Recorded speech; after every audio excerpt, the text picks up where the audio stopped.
Bentrok antara pedagang kaki lima dengan petugas Satpol PP Pemkot Jakarta Pusat terjadi di kawasan Monas, Gambir, Jakarta Pusat. Sejumlah pedagang mengamuk dan terus memaki petugas dengan nada tinggi lantaran tak terima barang dagangan mereka diangkut paksa. Bahkan sempat terjadi aksi baku hantam hingga membuat seorang petugas mengalami luka lebam di pipi.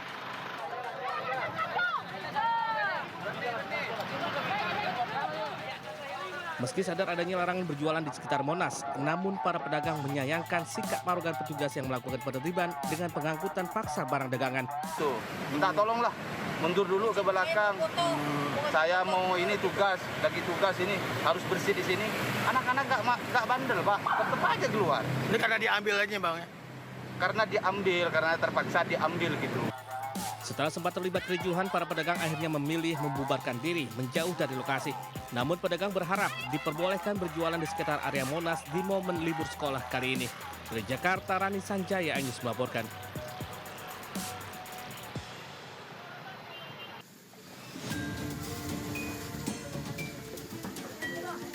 Kobaran api begitu cepat membesar dan membakar sejumlah rumah di kawasan padat penduduk di Kelurahan Cililitan, Kecamatan Kramat Jati, Jakarta Timur pada Jumat dini hari. Petugas pemadam langsung berupaya melokalisir api agar tidak meluas. Warga pun bahu-membahu mencoba memadamkan api dengan alat seadanya untuk membantu proses pemadaman. Total ada 5 rumah yang terbakar dalam peristiwa ini. Belum diketahui pasti penyebab kebakaran, namun diduga api muncul dari korsleting listrik pada salah satu rumah. Bangunan itu kebanyakan terbuat dari triplek. Dan kondisi panas ini triplek itu akan lebih cepat menjadikan bahan bakar dan akan menimbulkan bahan bakar dan mempercepat perjalanan. Tidak ada korban luka maupun jiwa dalam peristiwa kebakaran ini.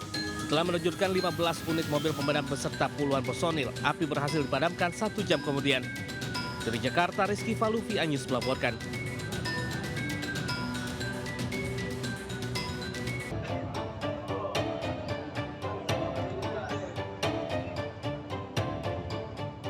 Ratusan warga menggeruduk kantor pelayanan kesehatan RSUD Cabang Bungin, Kabupaten Bekasi, Jawa Barat, Jumat siang.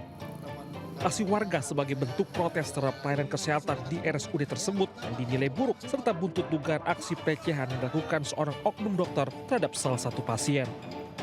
Sambil membentangkan poster, warga turut menuntut Pemkab Bekasi menindaklanjuti tuntutan serta mengevaluasi pelayanan kesehatan hingga mencopot Direktur RSUD Cabang Bungin. Hingga kini pihak Rumah Sakit Umum Daerah Cabang Bungin belum memberikan penjelasan resmi perihal tuntutan warga. Dari Kabupaten Bekasi, Jawa Barat, Ahmad Jofari Lutfi, Anyus melaporkan.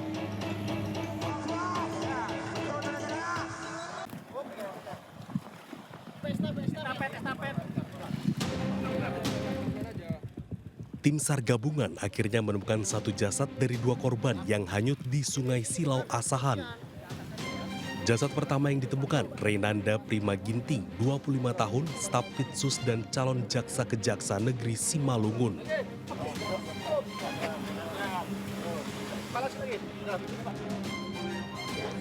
Jasad korban ditemukan tim SAR 3 km dari titik korban tenggelam dengan kondisi tersangkut di kayu di pinggir sungai.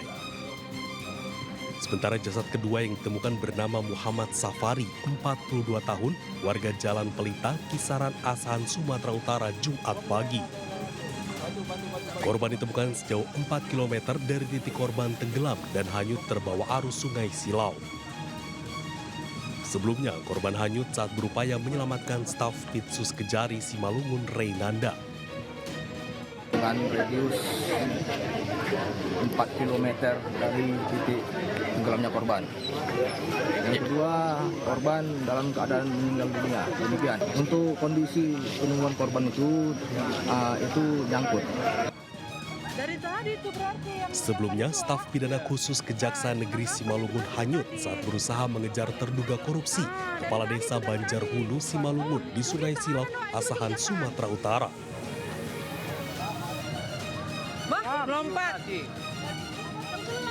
Satu orang warga yang berusaha menolong korban juga hanyut terbawa arus. Sementara kepala desa yang nyaris ikut tenggelam selamat. Dari Asahan, Sumatera Utara, Ulil Amri, Ainus melaporkan.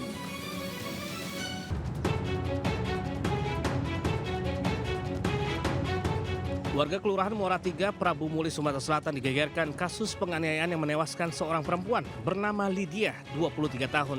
Korban luka serius di kepala dan leher akibat dianiaya dengan senjata tajam oleh suaminya sendiri. Ia sempat dibawa ke rumah sakit Pertamedika, Prabu Mulih, namun nyawanya tak tertolong. Selain menganiaya istrinya, korban juga menganiaya adik iparnya, NR yang berusia 14 tahun. Ia terluka di leher dan telapak tangan kiri putus.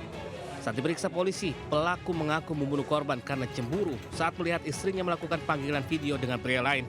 Ia pun mengaku rumah tangga mereka bermasalah dan telah menjatuhkan talak kepada istrinya hingga korban pergi ke Batam untuk bekerja sebagai sales elektronik.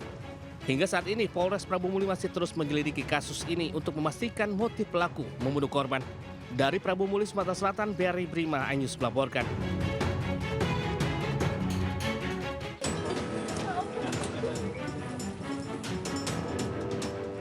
Keluarga balita berusia 4 tahun menangis histeris ketika melihat jasad anaknya dimasukkan ke dalam mobil ambulans. Jasad bocah berusia 4 tahun dibongkar kembali oleh tim Inafis dari Polda Jawa Tengah. Dokter kesehatan melakukan otopsi di tempat pemakaman umum di lingkungan Palembahan, Kelurahan Kalong, Purwodadi. Ibu kandung terpisah dengan tempat tinggal korban. Namun ibu korban melihat ada yang tidak wajar sehingga melapor pada polisi. Punya sih keberadaan motor, punya. Tapi keluarga setelah dicecek paginya kan ke sana. Iya. Setelah ditanya, akhirnya keceplosan. Pancal dari nomor ditendang. Diduga anak berusia 4 tahun ini menjadi korban kekerasan kekasih ibu angkatnya. Terduga pelaku sedang kita lakukan pendalaman, pemeriksaan, apa yang mereka lakukan, kemudian motifnya seperti apa lagi bisa kita dalami. Setelah diotopsi, jasad bocah 4 tahun ini dipindahkan ke tempat pemakaman umum di Desa Depok Toroh. Polisi masih menunggu hasil otopsi dari tim Inafis Polda Jawa Tengah untuk memastikan penyebab kematian korban. Dari Grobogan, Jawa Tengah, Rustama Nusantoro, iNews melaporkan.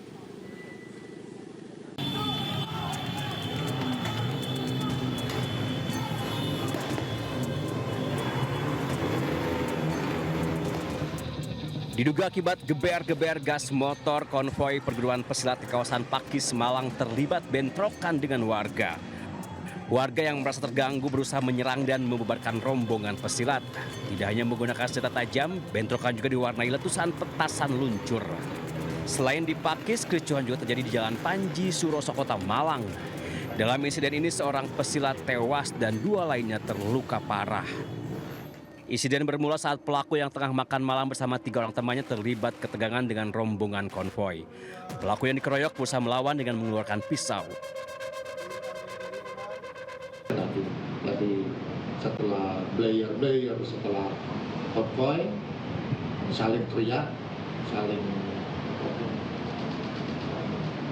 intimidasi, saling mengancam, akhirnya terjadi keributan di daerah situ.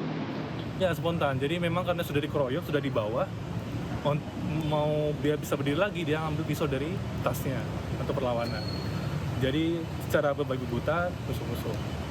Jadi nggak ada yang mengarahkan ke orang. Akibat perbuatannya tersangka dijerat dengan pasal 351 dan penganiayaan dengan penganiayaan yang mengakibatkan meninggal dunia dan mengakibatkan luka berat dengan ancaman hukuman 7 tahun penjara. We are sending our salam to you. We are standing with our patient. Direktur Rumah Sakit Indonesia di jalur Gaza, Palestina, Marwan Al-Sultan, yang meninggal dunia usai kediamannya diserang tentara Israel, memiliki karir panjang sebagai dokter. Al-Sultan merupakan konsultan kardiologi intervensional yang banyak bekerja sama dengan tim kemanusiaan internasional di Gaza Utara. Al-Sultan adalah sosok yang dikenal memiliki dedikasi tinggi terhadap kemanusiaan, terlebih saat memimpin Rumah Sakit Indonesia dalam situasi sulit. Pada tahun 2024, saat Rumah Sakit Indonesia sempat dikepung oleh Israel, di mana seluruh staf medis dan pasien dipaksa evakuasi, Al-Sultan tetap kembali ke rumah sakit usai pengepungan untuk kembali melanjutkan operasi dan menghidupkan kembali layanan darurat serta memulihkan operasional rumah sakit secara penuh. Sementara itu, Kementerian Kesehatan Gaza menggambarkan Al-Sultan sebagai sosok yang penuh kasih sayang yang menjadi simbol dedikasi, keteguhan, serta ketulusan. Tim Liputan iNews melaporkan.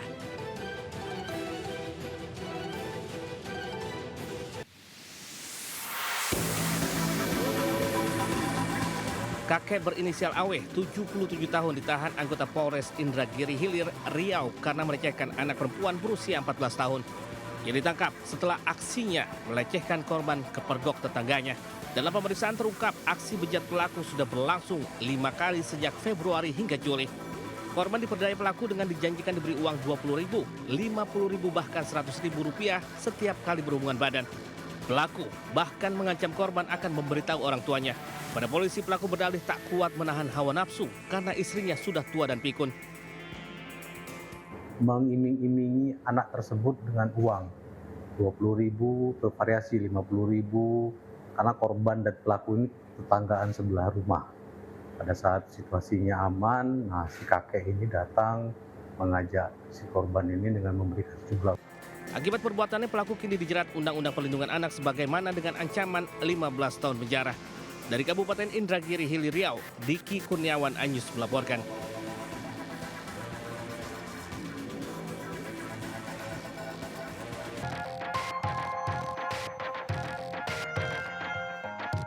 Inilah pelaku pencabulan yang berhasil ditangkap unit PPA Polres Pangandaran. Pria berinisial AA, 22 tahun, warga Kecamatan Parigi di Tenggarai telah berbuat asusila kepada seorang remaja putri yang masih berstatus pelajar kelas 1 SMA. Diketahui aksi bermula pada bulan Juni 2024 saat korban menginap di rumah tersangka yang merupakan teman dari adiknya sendiri. Pelaku menyeret korban yang takut dan tak berani melawan lalu melecehkannya. Aksi bejatnya berulang sebanyak 5 kali di lokasi berbeda hingga korban hamil dan melahirkan. Sudah sebanyak 5 kali. TKP yaitu di rumah tersangka yaitu AA yang diketahui sekitar bulan Juni 2024. Pelaku dijerat pasal perlindungan anak dengan ancaman hukuman 15 tahun penjara. Dari Pangandaran, Jawa Barat, Irfan Ramdiansyah, Anyus melaporkan.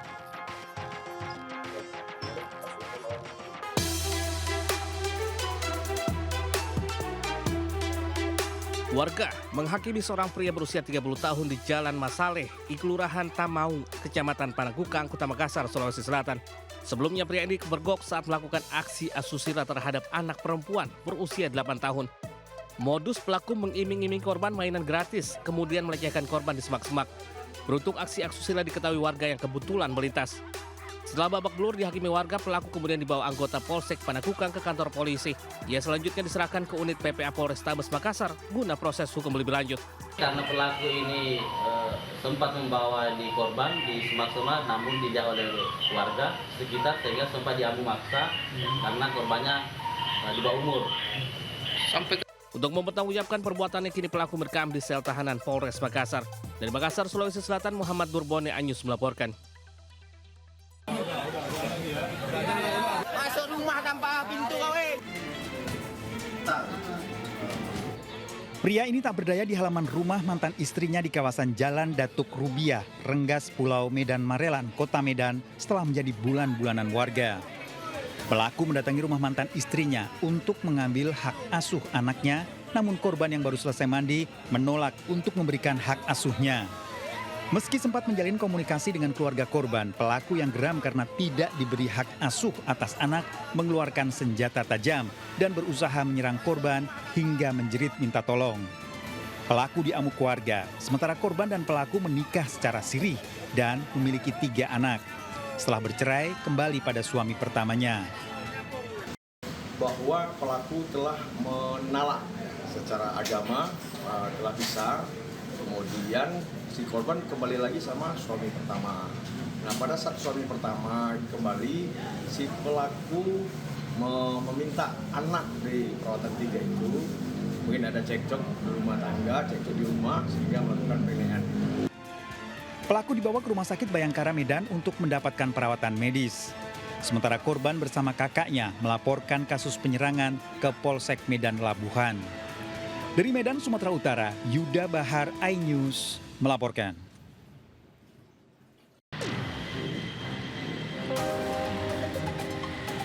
Tembok pembatas yang memisahkan area rel kereta dengan permukiman di sepanjang Jatinegara hingga Cipinang, Jakarta Timur kembali dirusak warga. Tembok yang dibangun sebagai upaya pengamanan dan sterilisasi area jalur rel sengaja dilubangi oleh oknum tidak bertanggung jawab. Akses ilegal ini kerap digunakan untuk penyeberangan liar hingga dugaan praktik prostitusi. Lantaran banyak ditemukan botol minuman keras hingga alat kontrasepsi di sekitar lokasi. PT KAI telah menutup beberapa lubang tembok tapi kerap dijebol kembali. Total ada sekitar 25 titik tembok pembatas yang sengaja dilubangi warga. PT KAI menegaskan siapa saja yang merusak fasilitas rel akan dijerat pidana. Dari Jakarta, Rio Manik, iNews melaporkan. Pemirsa, terkait dengan tembok pembatas rel kereta api dari stasiun Jatinegara hingga stasiun Klender ini memang sempat dilakukan adanya pembobolan oleh oknum yang tidak diketahui untuk motifnya apa dan juga siapa oknum-oknum tersebut. Namun memang dari PT KAI Daob 1 Jakarta bersama dengan Satpol PP ini sudah melakukan adanya penutupan kembali untuk lubang-lubang yang untuk tembok-tembok yang sudah dilobangi oleh oknum tersebut. Dan bisa kita lihat memang untuk temboknya ini bisa dilihat ini sebenarnya sangat keras ya, sangat tebal sekali. Jadi memang ini sebenarnya untuk melobanginya ini membutuhkan waktu dan juga tenaga yang ekstra. Dan tidak hanya satu, ini ada sejumlah kurang lebih dari totalnya ini dari informasi yang diberikan yaitu ada 25 tembok yang dijebol sepanjang jalan dari stasiun Jatinegara hingga stasiun Klender. Dan saya akan memberitahu untuk lokasi yang selanjutnya, ini masih sepanjang jalan sini. Dan memang dari informasi yang kami terima dari warga dan juga dari berita yang sudah diinformasikan, bahwa memang untuk tembok-tembok ini sempat ditemukan beberapa barang ataupun sampah yang ini menjadi indikasi atau dugaan adanya prostitusi yang dilakukan di balik tembok ini. Nah, ini dia untuk lokasinya. Kalau tadi memang untuk lokasinya itu penjebolannya di atas, kalau ini lokasinya berada di bawah, Rosalina juga pemirsa. Dan memang untuk penutupannya lagi-lagi menggunakan besi supaya dari oknum yang tidak bertanggung jawab atau dari warga tidak melakukan penjebolan kembali, karena memang ini sangat membahayakan sekali baik dari pengguna kereta api dan juga dari warga sekitar yang beraktivitas berada di dekat sini. Dimanapun tempatnya dilaksanakan, mengganggu atau tidak mengganggu, maka hukumnya adalah haram. Ada atau tidak. Pondok Pesantren Besuk Kabupaten Pasuruan, Jawa Timur menyatakan penggunaan sound horeg haram hukumnya.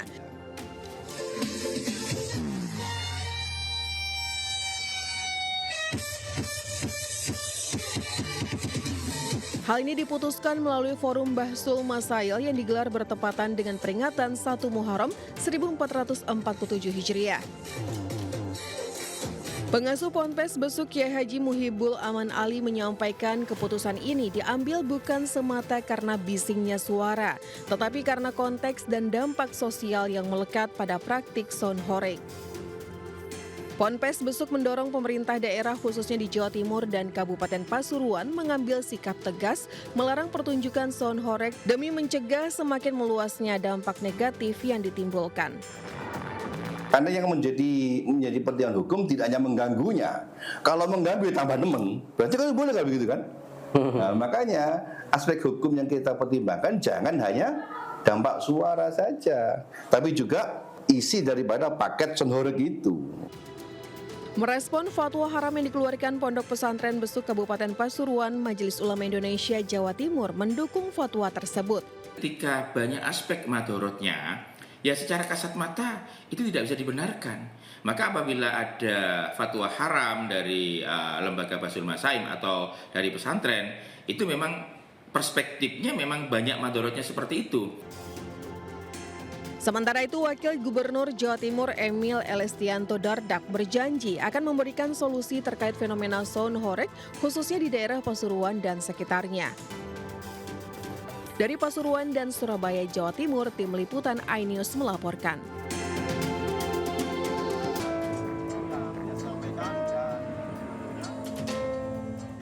Proses pencarian korban kapal penumpang KMP Tunu Pratama Jaya yang belum ditemukan terus dilakukan tim SAR gabungan. Tim SAR Pos Jembrana dan Pos Buleleng turut membantu pencarian sejak pagi hari. Pencarian difokuskan ke arah selatan dan timur dari Pelabuhan Gilimanuk. Hal ini dikarenakan sebelumnya arus laut selatan Bali yang bergerak ke arah selatan membuat para korban banyak ditemukan terdampar di areal pantai Pebuahan, Desa Banyu Biru, dan Pelabuhan Gilimanuk dengan radius 20 mil laut. Sementara itu jumlah korban hingga saat ini sebanyak 35 orang, di mana korban selamat 29 orang dan 6 orang ditemukan meninggal dunia. Hingga saat ini posisi bangkai kapal belum ditemukan dan diperkirakan tenggelam di dasar laut. Sementara suasana di posko pengaduan Gilimanuk cukup lengang, hanya ada sejumlah petugas gabungan yang terus siaga. Dari Jembrana, Bali, Nyoman Sudika, iNews melaporkan.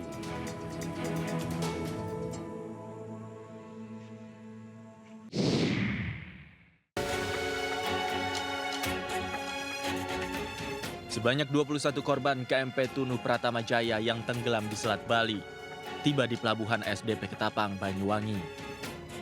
Mereka langsung mendapat penanganan medis di Posko Crisis Center sebelum diserahkan kepada pihak keluarga.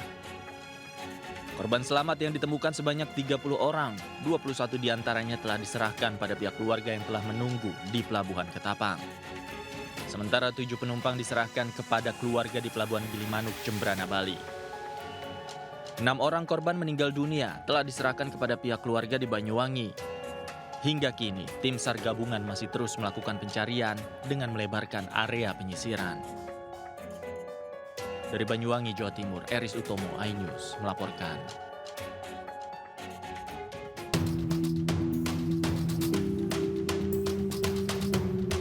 Belasan emak-emak ramai mendatangi SMP Negeri 12 Kota Cilegon di Kecamatan Purwakarta, Kota Cilegon, Banten. Mereka menyuarakan aspirasi mereka lantaran anak-anaknya tidak diterima di sekolah ini pada saat sistem penerimaan murid baru dibuka. Padahal jarak rumah maupun nilai yang dilampirkan pada saat pendaftaran sudah memenuhi kriteria. Namun karena tidak ada perwakilan pihak sekolah yang bisa ditemui, mereka kemudian menggeruduk kantor Dinas Pendidikan dan Kebudayaan Kota Cilegon. Mereka pun menyampaikan keluh kesahnya karena khawatir anak-anaknya tak bisa melanjutkan pendidikannya ke jenjang yang lebih tinggi pasca lulus dari sekolah dasar. Menanggapi hal ini, pihak Dindikbud Kota Cilegon menyatakan akan berusaha memperjuangkan para anak yang tidak diterima di SMPN 12 Kota Cilegon. Tahun ajaran saat ini SMPN 12 Kota Cilegon hanya membuka 4 rombongan belajar atau rombel dengan kuota maksimal 35 orang per rombel lantaran kekurangan ruangan kelas. Dari Cilegon, Banten, Iskandar Nasution, iNews melaporkan.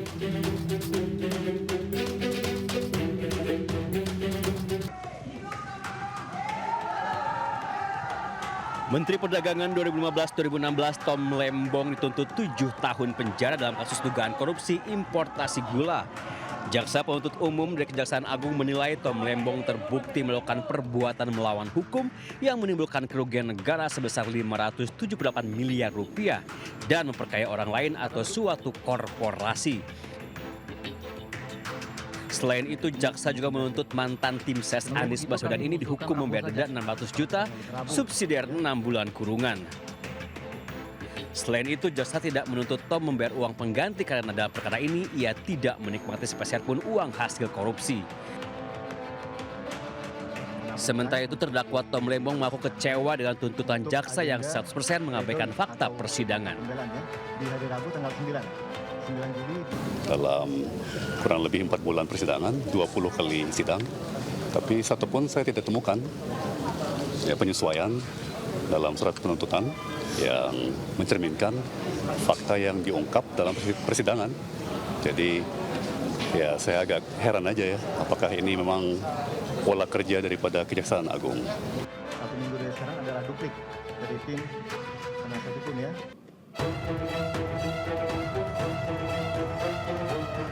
Jumat sore, Menteri UMKM Maman Abdurrahman datang ke KPK. Kedatangan Maman untuk menyerahkan beberapa dokumen sekaligus mengklarifikasi viralnya surat edaran tentang rencana kunjungan istrinya ke Eropa.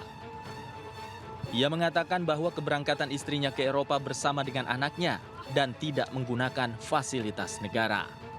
Tidak ada uang dari uang negara, 1 rupiah pun tidak ada uang dari pihak lainnya.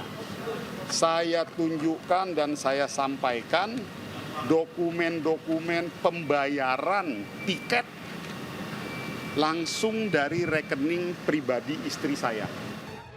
Sebelumnya beredar surat edaran dengan kop Kementerian UMKM yang mengatasnamakan kunjungan istri Menteri UMKM ke Eropa.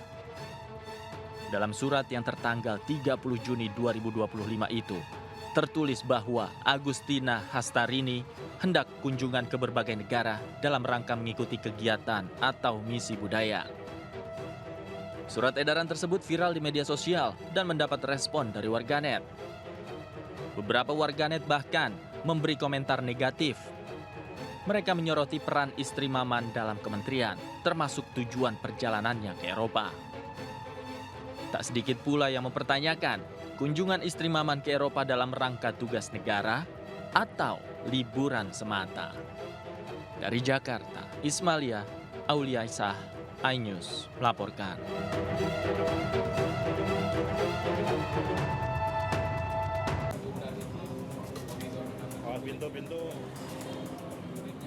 Didampingi Wali Kota Bekasi, Triadianto, Gubernur DKI Jakarta Pramono Anung meresmikan rute baru Trans Jabodetabek Koridor B25, trayek Bekasi Duku Atas via Tol Bekasi Cawang Kampung Melayu atau Becakayu. Pada tahap awal, sebanyak 15 armada bus disiapkan untuk melayani penumpang. Adapun untuk rute koridor B25 membentang sepanjang 53 km akan melewati 29 titik halte dari Bekasi hingga ke Jakarta dengan waktu tempuh diperkirakan mencapai 70 menit pada saat jam sibuk. Tarif yang dikenakan mengikuti ketentuan Trans Jabodetabek, yakni Rp2.000 pada pukul 5 sampai 7 pagi dan Rp3.500 setelah pukul 7. Jumlah bis yang disiapkan ada 15. Jarak antar bis diperkirakan sekitar 10 menit pada jam padat dan sekitar 20 menit pada jam sepi. Wali Kota Bekasi Triadianto bersyukur dengan hadirnya Trans Jabodetabek Koridor B25 Bekasi Duku Atas karena bisa membantu warganya dalam meringankan biaya transportasi, khususnya yang sehari-hari bekerja di Jakarta. Jadi dengan adanya Jakarta dari Terminal Bekasi sampai Duku Atas, ini saya kira menjadi salah satu solusi dalam rangka untuk membantu warga masyarakat Kota Bekasi. Seperti diketahui, Pramono telah meluncurkan 5 trayek Trans Jabodetabek, yakni Alam Sutra Blok M, Vida Bekasi Cawang, Pik 2 Blok M, Sawangan Pakpulus, hingga Bogor Blok M. Dari Jakarta, Rani Sanjaya, iNews melaporkan.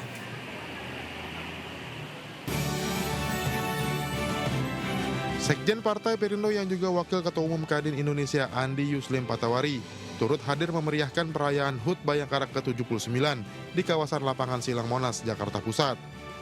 Pria yang akrab disapa AYP ini berharap di usianya yang ke-79, Polri menjadi institusi yang lebih dekat dengan masyarakat, serta mampu memberikan rasa aman dan manfaat bagi masyarakat. Polri adalah profesi yang luhur, di situ mengajarkan tentang keberanian, karakter, integritas, karena Polri merupakan institusi yang harus menjaga keamanan, stabilitas dalam segala hal. Dan tentu sebagai masyarakat kita berterima kasih atas kinerja Polri selama ini. Semoga Polri semakin profesional. Kita memang mengambil tema Polri untuk masyarakat dan alhamdulillah hari ini kita bisa berinteraksi dengan masyarakat banyak dan tentunya sesuai dengan apa yang menjadi arahan Bapak Presiden, Bapak Polri harus terus maju dan lebih dekat serta melayani masyarakat. Itu merupakan direktif yang harus kita tindak lanjuti. Mengusung tema Polri untuk masyarakat yang mencerminkan semangat pengabdian dan transformasi institusi, HUT Bayangkara ke-79 dimeriahkan dengan parade dari berbagai kesatuan. Dan yang paling fenomenal penampilan robot-robot polisi sebagai bukti adaptasi Polri dalam menyikapi perkembangan teknologi. Tim Liputan iNews melaporkan.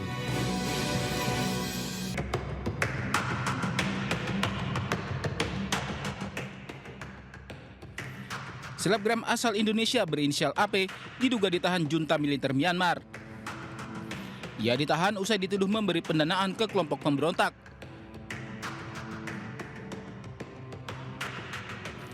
Hal ini pertama kali disampaikan oleh anggota Komisi 1 DPR RI, Abraham Srijaya, dalam rapat kerjasama Kementerian Luar Negeri pada Senin 30 Juni.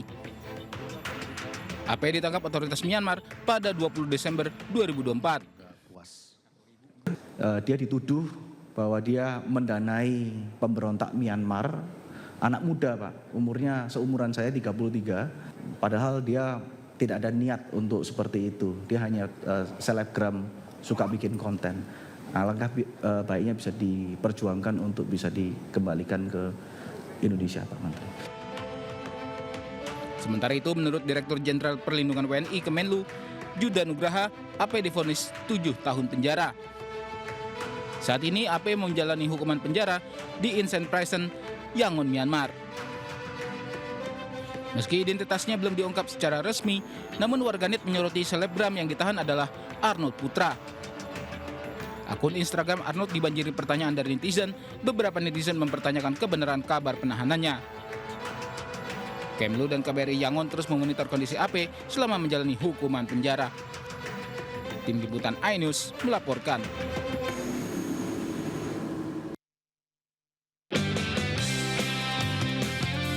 Pada pertandingan pertama di pekan keempat hari kedua Women Pro Futsal League 2025 yang digelar di Gor Gelora Bung Karno, Sukoharjo, Jawa Tengah, menyajikan pertarungan antara Favage Femini melawan Muara Enim United.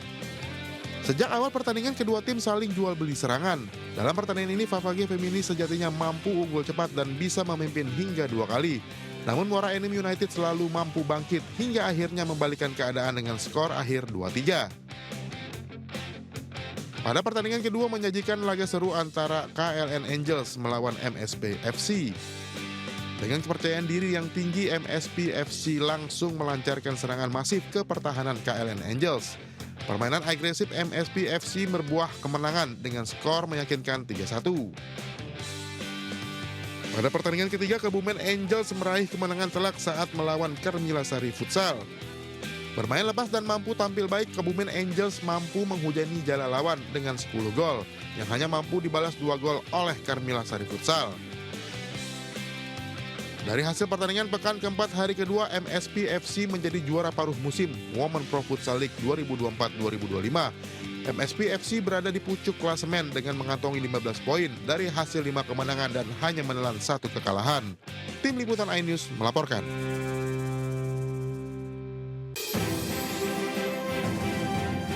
PT MNC Asia Holding Tbk sukses menggelar rapat umum pemegang saham tahunan di gedung iNews Tower Kebon Sirih, Jakarta Pusat. Dalam laporan tahunan ini, perseroan mencatatkan pendapatan bersih sebesar 15,23 triliun rupiah sepanjang tahun 2024. BHIT mencatatkan EBITDA sebesar 4,06 triliun rupiah dan menghasilkan laba bersih 949 miliar rupiah pada 2024. Di mana kontributor utama pendapatan perseroan berasal dari sektor media dengan porsi 63,23% atau sebesar 9,63 triliun rupiah per akhir tahun 2024. 5 pilar utama daripada perseroan di media adalah yang pertama FTA, televisi entertainment RCTI, MNCTV, JTV, dan merupakan tulang punggung sampai hari ini. Kalau dari sisi pendapatan, ya revenue masih terbesar dari 3 televisi ini. Kemudian yang juga tidak kalah penting, PTV khususnya berbasis satelit, ada 2 satelit dan broadband, tapi yang satelit paling besar itu sekarang naik terus, berkembang dengan revenue yang tumbuh baik. Rapat umum pemegang saham tahunan juga menerima pengunduran diri Natalia Purnama dari jabatannya selaku Direktur Perseroan. Pemegang saham juga sepakat pelimpahan wewenang kepada direksi dengan persetujuan Dewan Komisaris untuk melaksanakan peningkatan modal ditempatkan dan disetor perseroan melalui mekanisme penambahan modal tanpa hak memesan efek terlebih dahulu. Tim Liputan iNews melaporkan.